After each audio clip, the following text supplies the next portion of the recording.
살아보면 사는 게 쉽지가 않습니다. 그렇죠? 여러분도 사는 게 쉽지가 않고 목사인 저도 사는 게 쉽지가 않아요. 우리 모두의 인생에는 정말 감당할 수 없는 어려움과 위기가 참 많이 찾아옵니다. 사랑하는 배우자나 자녀가 갑자기 세상을 떠나면 하늘이 무너지지요. 정말 의지했던 배우자, 사랑했던 자녀가 내 앞서 세상을 떠나면 어디 마음 둘 곳이 없습니다. 나는 아무 잘못도 없는데 열심히 일했는데 회사가 부도가 나거나 직장을 잃어버리면 절망이 찾아와요. 아무리 담대한 사람도 갑자기 직장을 잃어버리게 되면 그 마음에 감당할 수 없는 아픔이 찾아오지요. 어느 날 몸이 아파서 병원에 가서 검사를 했는데 의사가 이렇게 말합니다. 암입니다. 그러면 솔직히 말문이 막힙니다. 왜 나에게, 왜 나만, 내가 뭘 잘못했어? 이런 생각이 찾아와요. 믿음의 길을 걸어가면서도 마찬가지예요. 갑자기 예배 드리는 것이 싫고 기도하는 것이 짜증이 나고 하나님 앞에 나와 봉사하고 헌신하는 것이 지겨울 때가 찾아옵니다. 신앙의 위기가 우리에게 다가오는 거죠. 저는 정말 목사로서 참 많은 장례식을 집례를 했습니다. 장례식장에 가보면 참 살만하니까, 이제 겨우 살만하니까 고생하시다가 조금 숨 돌릴만 하니까 세상을 떠난 그런 성도의 모습을 보게 돼요. 어떤 경우에는 정말 최선을 다해서 죽을 동 살동 열심히 살았는데 장례식장에 가보면 남겨진 것이 아무것도 없습니다. 울고 불고 야단이에요. 자녀가 세상 떠났다, 남편이 세상 떠났다 그래서 정말 감당할 수 없는 아픔을 가지고 있죠. 근데 참 야속하게도 조금의 시간이 지나면 나도 그 사실을 잊어버리고 남들도 그 사실을 잊어버리게 되는, 아무도 기억해 주지 않는 그런 삶의 자리도 가지게 됩니다. 열심히 살아가다가 배우자가 세상을 떠나 자녀들이 처음에는 남겨진 부모님에게 대해서 참 아름다운 말들을 많이 해 주었습니다. 그런데 시간이 조금 지나고 나면 신방을 가서 그 방 안에 들어가는 순간 홀로 남겨져 있는 것은 단 한 사람밖에 없습니다. 자기 자신만 남겨져 있는 거지요. 자녀들도 처음에는 연락하다가 시간이 지나면 연락도 하지 않고 찾아오지도 않습니다. 이런 것을 보면 목사지만 참 인생이 허무하다, 삶이 참 더덥다 그런 생각을 하게 돼요. 2부 예배 때나 3부 예배 때 성도들이 오시는 것을 환영하고 맞아드리기 위해서 입구에 서 있습니다. 어르신들이 계단을 올라오실 때 너무 힘들게 올라오십니다. 안전가드에 손을 잡고서 올라오는데도 정말 힘겨워요. 그러다가 어느 날 정말 좋아하는 집사님, 함께 예배드렸던 집사님이 보이지를 않습니다. 마음이 정말 아파요. 제가 처음 이곳에 부임했을 때에는 그분이 정말 젊었습니다. 등산도 너무너무 잘하고 신방 가면 누구보다도 앞장서 가고 교회 일에 최선을 다했습니다만은 연세가 들어가면서 계단 올라오는 것도 힘들어요. 이런 생각을 해봅니다. 나도 언젠가는 저렇게 늙다가 이 세상을 떠나겠지라는 생각을 가끔씩 휴일날 안내를 하면서 그런 생각들을 합니다. 친한 친구 목사님이 갑자기 세상을 떠났어요. 어느 날 비 오는 날 사택 아파트 15층에 창가에 앉아서 커피를 마시는데 갑작스럽게 이런 생각이 찾아왔습니다. 참 사는 게 뭔가. 친구 목사의 죽음 앞에서 그런 마음이 찾아온 거예요. 우리가 산다는 게 무엇일까? 정말 살아간다라는 게 어떤 의미가 있을까? 그런 생각을 해보았습니다. 그러면서 아무도 기억해 주지 않는 우리의 삶이 계속 이어질 것은 아닌가. 참 삶이 허무하다. 그런 생각을 솔직히 해보았습니다. 성도들에게도 마찬가지, 목사에게도 마찬가지, 인생의 위기와 허무함이 찾아오지 않을 수가 없습니다.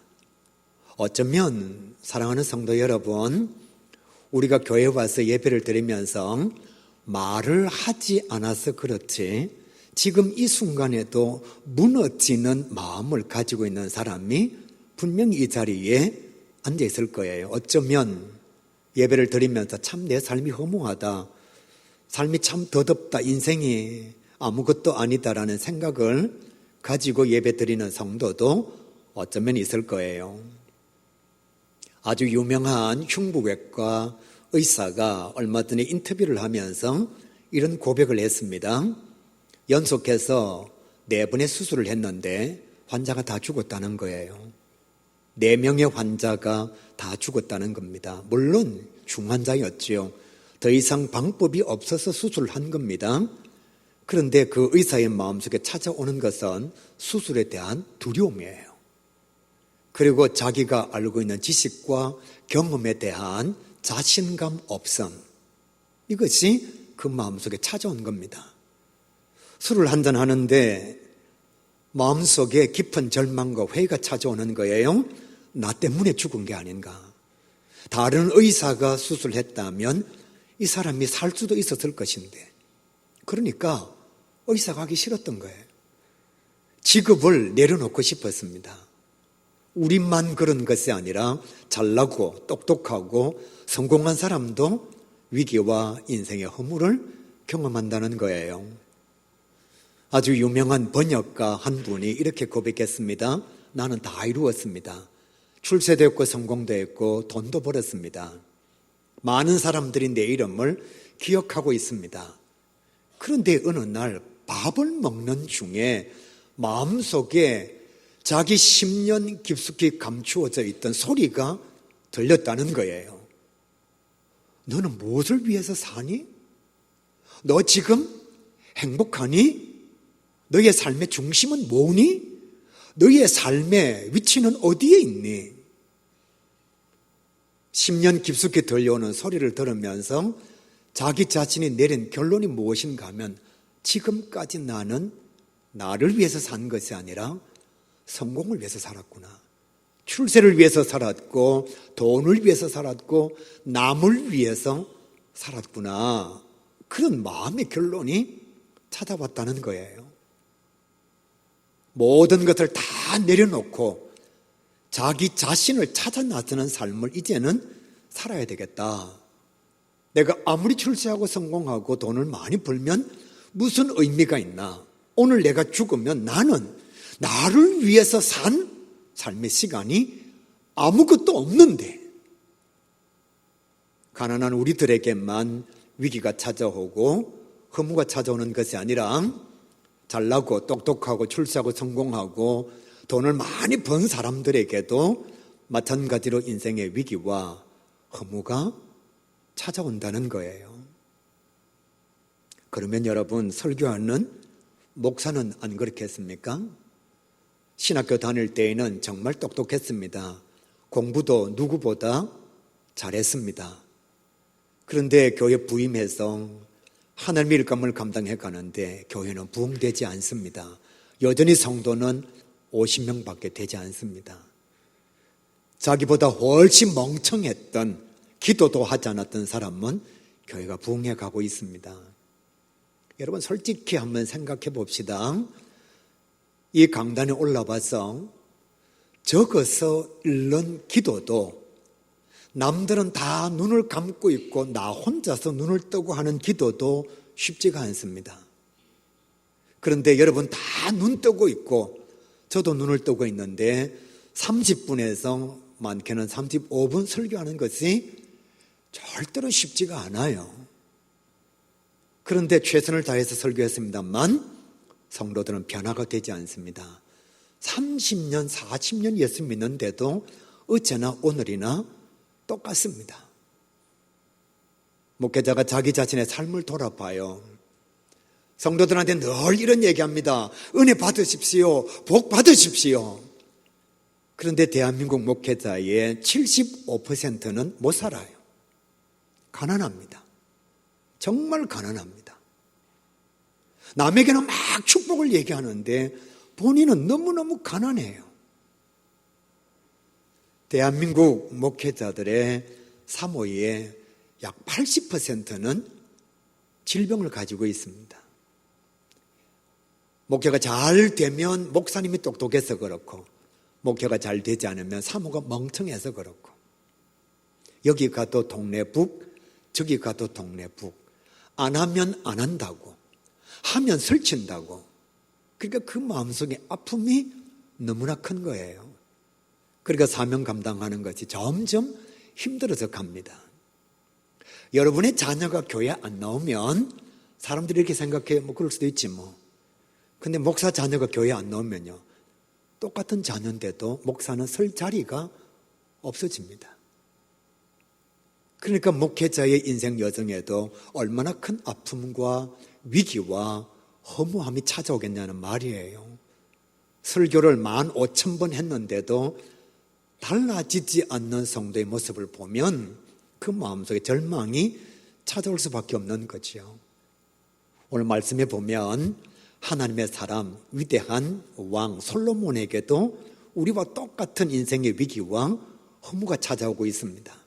소망이 사라지고 마음이 무너졌습니다. 솔로몬은 자기 자신이 원하는 것을 다 해보았고 다 누려보았습니다. 그럼에도 불구하고 삶의 의미를 완전히 잃어버린 거예요. 여러분, 솔로몬이 누군가요? 위대한 왕입니다. 지혜가 출중한 자입니다. 대단한 문학가예요. 좋은 말, 자문을 3,000가지 이상 말한 사람이고 시를 1,000평 이상 기록한 자가 솔로몬입니다. 저와 여러분은 금반지도 제대로 없어요. 그죠? 있는 사람 손 들어보세요. 우리는 금반지도 없는데 솔로몬은 집과 변기를 황금으로 만든 사람입니다. 아무도 안 놀라네요. 한 번만 놀래주십시오. 후궁이 700명, 첩이 300명, 저는 부인이 1명입니다. 여러분, 세상 사람들은 말해요. 남자들은 부직갱이 들 힘만 있어도 10여자 물리치지 않는다고. 그러니까 여러분, 솔로몬은 여자가 1,000명이에요. 뭐가 부족하지요? 주변에 흠모하는 사람들이 너무나 많습니다. 부족함이 없는 사람이에요. 이런 사람이 지금 뭐라고 얘기하느냐? 내 인생이 너무 허무하다는 겁니다. 그 표현이 한두 번 아니고 정말 많아요. 전도서 1장에 있는 것만 제가 한번 말씀드려 볼게요. 나의 모든 것이 헛되고 나의 모든 수고가 다 무익하다. 나는 유한한 사람인데 땅은 영원하구나. 나는 사라지고 없는데 저 별 볼 일 없는 땅은 영원하다는 거예요. 자연의 변화무쌍한 삶의 자리는 내 의지와 상관이 없구나. 왕인 내가 저 자연 하나 움직이지 못하니 내가 뭐 그렇게 대단한 사람인가? 아무리 보고 듣고 배워도 만족함이 없고 오히려 지혜가 많으니까 번뇌도 많구나. 이런 말 있잖아요. 식자우한. 아는 것이 염려고 아는 것이 병이다. 지금 그 얘기를 누가 하고 있느냐? 지혜의 왕 솔로몬이 말하고 있는 거예요. 내가 정말 많이 알아도 안다고 할 수 있는 것이 많지 않구나. 결국 지식과 지혜도 바람과 같이 사라지는구나. 또 이렇게 고백합니다.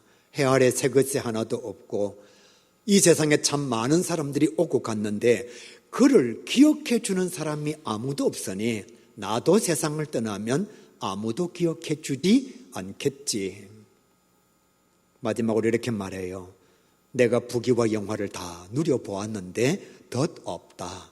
모든 것을 다 누려도 결국 인생은 허무함으로 끝나느니 다 해봤어요. 제가 조금 전에 말씀드렸잖아요. 부인이 1000명이에요. 변기를 금으로 만든 사람입니다. 그런 그가 뭐라고 얘기하느냐? 인생의 모든 것은 다 바람과 같고 허무한 것으로 끝난다는 거예요. 2장은 더 심각한 허무를 노래하고 있습니다. 즐거움과 기쁨도 잠시뿐이고 내가 가진 재물과 쾌락과 처첩도 다 부질없구나. 소원과 꿈을 이루어도 소용이 없으면 나의 인생은 결국 죽음으로 다 끝이 나고, 내가 다 가져보았고 다 누려보았는데 이거 죽으면 끝인데 뭐. 여러분 정말이잖아요. 재벌 기업이면 뭐하죠? 죽으면 끝인데요. 여러분 박사 학위 5개 있으면 어떤 의미가 있죠? 죽으면 그 학위가 아무 소용이 없는데, 수고의 열매가 괴로움과 바람뿐이고 사람의 일평생은 근심과 수고와 슬픔과 괴로움뿐이라. 그래서 내 인생을 돌아보니 나는 너무너무 허무하다. 그렇게 고백하고 있는 거예요. 이런 허무를 노래하는 삶의 위기 앞에 있는 솔로몬에게 하나님께서 처방전 3가지를 내려주십니다. 솔로몬아, 위기가 찾아오고 허무가 찾아올 때 너는 어제의 행복을 기억해라. 행복한 때를 기억해. 남편과 잘 지냈던 때, 아내와 잘 지냈던 때, 교회 안에서 행복했던 때를 기억하라. 그러면서 성경적으로 이렇게 말씀해요. 네가 지금까지 받은 은혜를 기억해. 위기가 찾아올 때, 허무함이 찾아올 때 너는 내게 받은 은혜를 기억해. 사랑하는 가교회 성도 여러분, 때가 주어질 때 은혜 많이 받으시기를 바랍니다. 여러분 추억이 많으면 삶의 위기를 이길 수가 있습니다.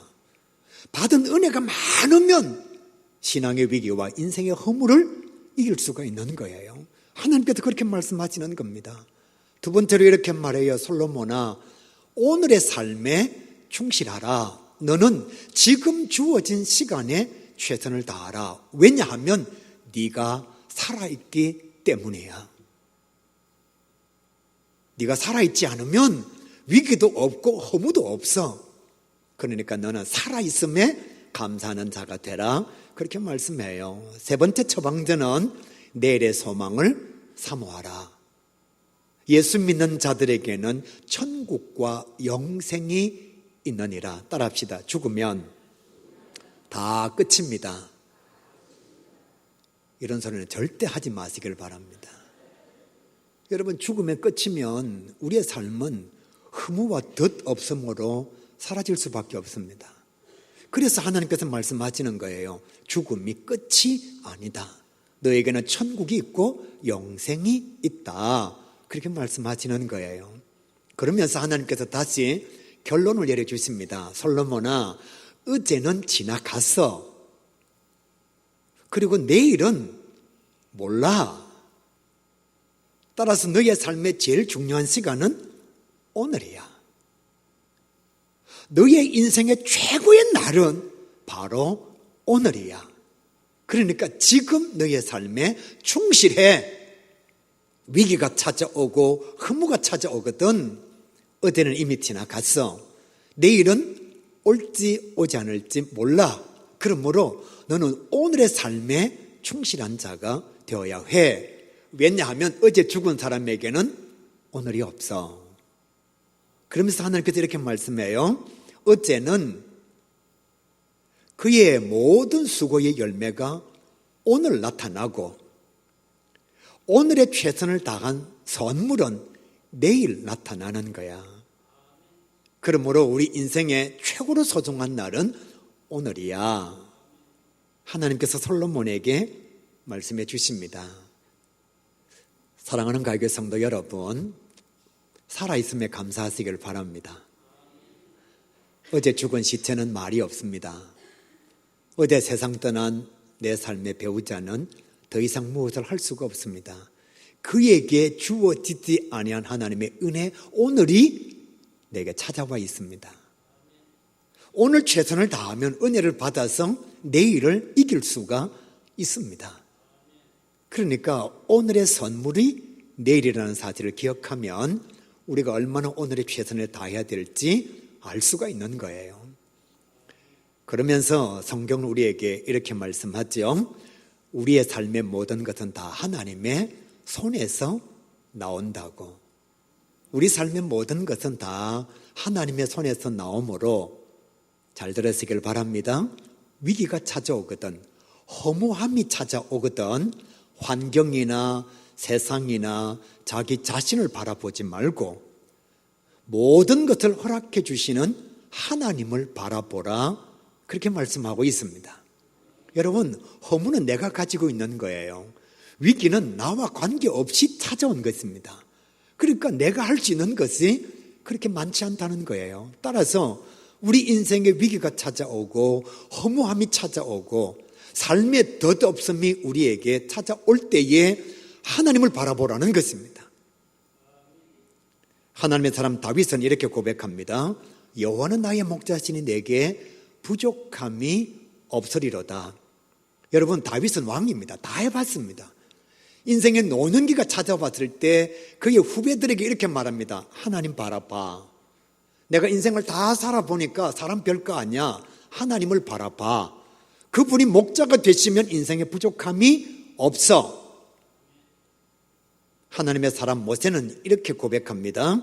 우리의 연수가 70과 80이라 할지라도 그 연수의 자랑은 수고와 슬픔뿐이요. 그러므로 내가 하나님의 나라에 소망을 두는도다. 하나님의 나라에 내 소망을 두는도다. 땅에서 아무리 많이 가져도 엄청난 부자가 되어도 소망은 이것이 없습니다. 대통령도 떠나야 하고 재벌기업 회장도 떠나야 합니다. IQ가 258 되는 사람도 세상을 떠나야 합니다. 그러면 우리의 소망이 어디에 있느냐? 모세가 고백하죠. 나의 소망은 하나님의 나라에 있노라고. 우리와 동일한 성정을 가지고 있는 욥이라고 하는 사람은 인생의 모든 위기를 다 만납니다. 자녀가 하늘 아침에 다 죽었어요. 재산이 다 사라졌습니다. 종들이 다 떠났습니다. 남겨져 있는 아내가 이렇게 말합니다. 하나님을 욕하고 죽으라, 이렇게 말합니다. 자기 몸에 욕창과 기왓장으로 끌게 될 만큼 가려운 질병이 찾아왔습니다. 삶의 희망도 없고 소망도 없고, 여러분 정말 그 마음속에 내가 정말 하나님을 사랑했는데 결국 나에게 주어지는 게 이것인가? 믿음의 허무함도 그에게는 찾아왔을 거예요. 그런 상황 속에서 욥이 이렇게 고백합니다. 나의 가는 길을 하나님이 아시나니 하나님이 나를 단련하신 후에는 내가 정금같이 나아오리라. 그 고난의 상황, 위기의 상황, 허무의 상황 속에서 욥이 바라본 것은 세상이나 환경이나 자기 자신이 아니라 나의 가는 길을 그가 아시나니 그가 나를 단련하신 후에는 내가 정금같이 나오리라. 끝까지 하나님을 바라보고 있습니다. 그 결과 그는 인생의 모든 허무가 지나갔을 때에 갑절의 은혜를 받아 누렸습니다. 사랑하는 가요교회 성도 여러분, 나는 오늘 여기에 살아 있습니다. 이 삶의 자리에서 우리가 바라보아야 하는 것은 하나님이십니다. 위대한 하나님의 사람 다윗이 우리에게 그걸 말해주고 있어요. 솔로몬이 젊었을 때에 기록한 성경책이 아가스입니다. 사랑을 노래하는 거예요. 중년의 나이에 기록한 것이 잠언입니다. 참 좋은 말이 많습니다. 인생의 노년기에 기록한 것이 전도서인데 그가 모든 것을 다 해보고 헛된 그 삶의 자리에서 이렇게 말합니다. 성도 여러분, 끝까지 하나님을 바라보십시오. 나는 다 해봤습니다. 나는 다 해봤습니다. 우리에게 남은 것은 하나님을 바라보는 것밖에 없습니다.